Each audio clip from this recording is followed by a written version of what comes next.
Hey guys, how's it going? Carl here. Looking at starting a new project in the workshop. How this time it's not on the sewing machines. We're going to look at putting a new project for the gun safe. I recently sold my heavy barreled varmint rifle, and so that's sort of going to be funding the project, but now I'm left with a void between my 17 HMR and my 6.5 284. Really, for the purpose of this project, I'm going to want something really compact in order to do a bit of bush hunting, shooting medium game out to 150 odd meters. Also want extremely lightweight. My two boys are old enough to get out and do a bit of shooting, and I want something that they can sort of manage as well. Also, having sold my varmint rifle, I want something capable of shooting sort of out to 400 meters. So that's going to be a very interesting balance between optics when it comes to a compact lightweight rifle and not going a bit over the top in terms of the size of the objective lens, etc. We'll cover that a bit more later. Budget for the project's going to be around the $4,500 mark. We'll see how we go, and we'll see how we achieve that. But I guess moving on to the big topic is calibers. I looked at the 22 calibers, the 6mm. I even had a little bit of research in the 300 blackout, and sort of the 6mm, 6mm BR, 243, etc. However, if I'm going to get my kids to be good at shooting, I really need a caliber that's cost effective to shoot and not too hard on barrel wear.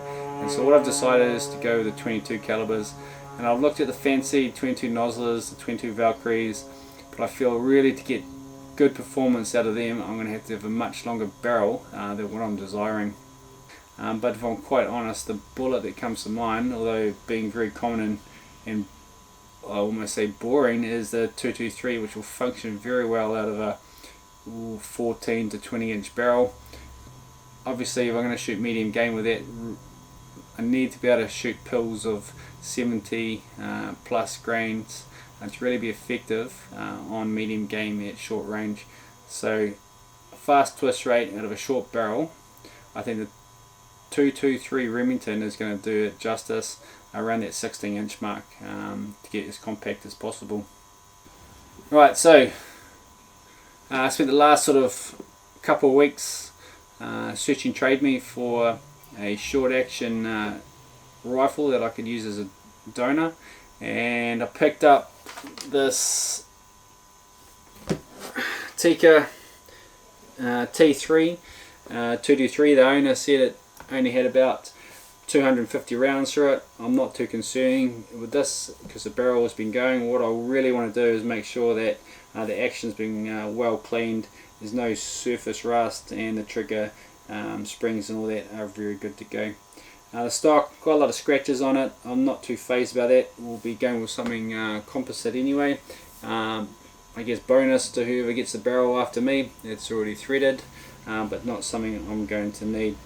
So I picked this up for $1,100, and essentially the only part we're going to use out of this is the action itself. So from here we're going to ship it down to Gunworks Canterbury and get them to flute the bolt, adjust the bolt stop for the correction of the half cock on it, and we'll do a bit of work on the factory trigger and see if we can get that nice and tuned. Key thing for me about the trigger is going to be no creep and looking somewhere around the 2.5 to 3 pounds. So we'll see what the Robbie and the team down at Canterbury Gunworks can achieve with that. Talk soon. Cheers. Hey guys, hope all is well. Just got the rifle back from Canterbury Gunworks.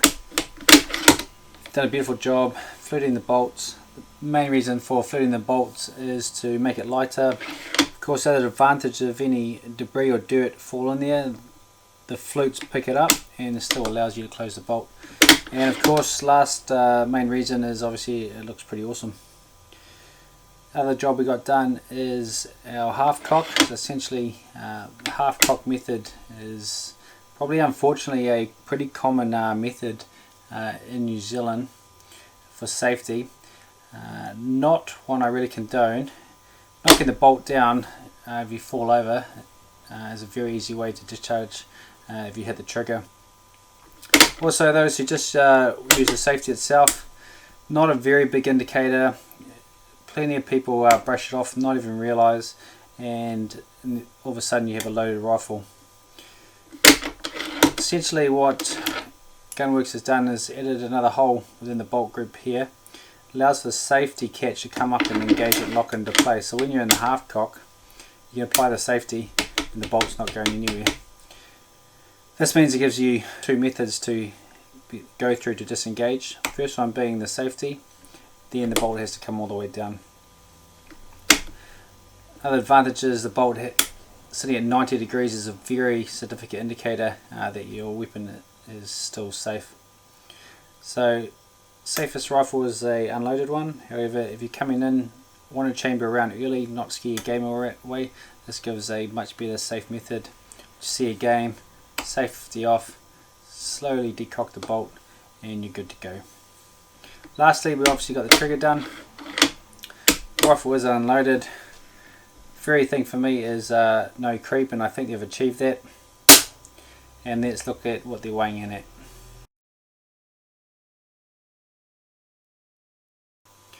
Alright, so just measuring trigger gauge in pounds, coming in at 2.7,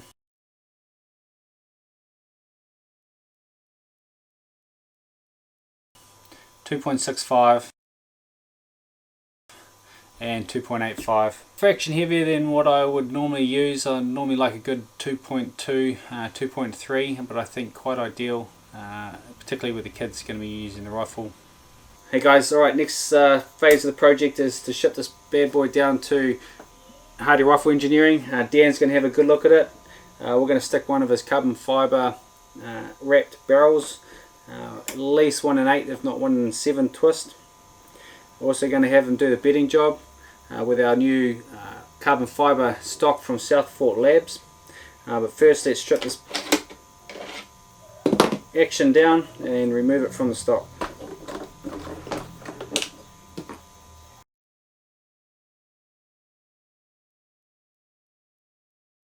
Undo the 2 takedown screws, the action screws. Now a big problem with these Tikka stocks, so they are not bad made for the price. Essentially they're not free floating, and most of the side of the action actually touches the barrel, or at least in this case this one it does. It does have a recoil lug in here, and we'll have to remove that and set it down for our new stock. The other part that we have is the bottom metal, or probably bottom plastic, and we're going to look at replacing that as well with an Atlas Works bottom metal. Now Atlas Works one is here, beautifully made out of aluminium. Essentially, although not much weight difference at all, we will chuck them on the scales. Alright, let's do a weight comparison of the two Tikka bottom metals. The first one being the Tikka T3 stock standard plastic one, and that's weighing in at about 35 grams. Not too bad, probably what is expected for a plastic component.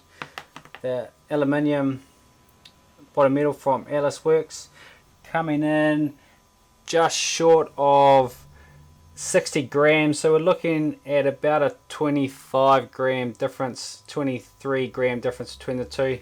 I think obviously adding a little bit extra weight, I think it's very justified, getting a much better component that's going to last longer. Now you can get a lot of aftermarket bottom metals for the Tikka T3s. Most of them will look at taking the Accuracy International chassis magazines. However, it's not what I'm after in this case, but we will look at getting a aftermarket standard Tikka T3 magazine as we go forward with the project. Alright, this is our carbon fibre stock from South Fort Labs in Cambridge. Done a nice weight job. Got a much bigger palm swell, as I quite like. We'll see how the kids go with that. And also comes standard with a limb saver recoil pad. Not too sure we'll be needing that in the caliber we'll be looking after. However, it comes standard on their prices. The other thing we've featured asked them to put in is a couple of flash cups, and this will come in handy for our quick removable sling. And noting that these are on the side, much better and easier to hold than having sling swivel attachments on the bottom. It sits on the back much more nicer. This stage still got a standard mount for a bipod. As I mentioned, we're going to be shooting varmints, but we'll also cover those later on. Beautifully designed, very lightweight. Noting in length, you see it on the camera, essentially they're almost identical in length, with the carbon fibre wrap stock coming in a fraction longer. However, that's predominantly due to the slightly larger limb saver recoil pad. We may be able to reduce that if the pull is not right, and we won't know that until we get our optics on and have a good look. So carbon fibre stock weighing in at 685 grams, standard Tikka T3 stock at 810, and doing some quick maths, that's about 135 grams saving. Other advantages we're going to see about the stocks is it'll be fully free floating and bedding job done, so that should see some increase in accuracy. Alright, let's get this rifle packed up, shipped off down to Hardy Rifle Engineering in Palmerston North, and let Dan and his team work their magic.